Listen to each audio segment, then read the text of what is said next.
தூக்கமின்மையால அவதிப்படுறேன். இன்ஸ்டாவுல புலம்புற த்ரிஷா.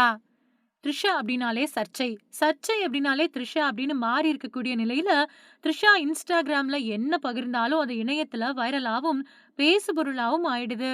அந் அந்த வகையில த்ரிஷா இப்போ Instagramல பகிர்ந்திருக்கக்கூடிய பதிவ பார்த்த பலரும், "த்ரிஷாவுக்கு என்ன ஆச்சு?" அப்டின்னு கேட்டுட்டு வராங்க.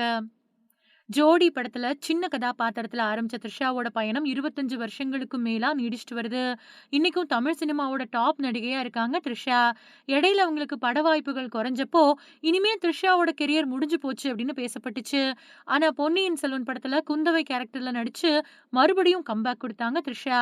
அதைத் தொடர்ந்து லியோ, குட் பேட் அக்லி, விடாமுயற்சி அப்படின்னு அடுத்தடுத்து டாப் நடிகர்களோட படங்கள்ல நடிச்சிட்டு வராங்க. சூர்யாவுக்கு ஜோடியா கருப்பு படத்துல த்ரிஷா நடிச்சிருக்காங்க. இந்த படம் மே 14ஆம் தேதி தியேட்டர்ல ரிலீஸ் ஆக போகுது. இப்படி டாப் நடிகையா தன்னோட இடத்த யாருக்கும் விட்டுக் கொடுக்காம இருக்கக்கூடிய த்ரிஷா பத்தியும், தமிழக வெற்றிக் கழகத்தோட தலைவரும், நடிகருமான விஜய் பத்தியும் பலவிதமான கருத்துக்கள் பேசப்பட்டு வருது. இதனால த்ரிஷா எது பண்ணாலும் அத ரசிகர்கள் உன்னிப்பா கவனிச்சுட்டு வராங்க. இந்த நிலையில த்ரிஷா தன்னோட Instagram பக்கத்துல பதிவு ஒண்ணு போட்டு விட்டுருக்காங்க. அந்த பதிவுல 1 மணி நேரத்துக்கு தூக்கத்த இழந்தா அதை ஈடுகட்ட சுமார் 4 நாள் ஆகும். அப்படி கணக்கு பார்த்தா 2062ல தான் நான் நல்லா உணர்வேன் அப்படின்னு பதிவிட்டிருக்காங்க.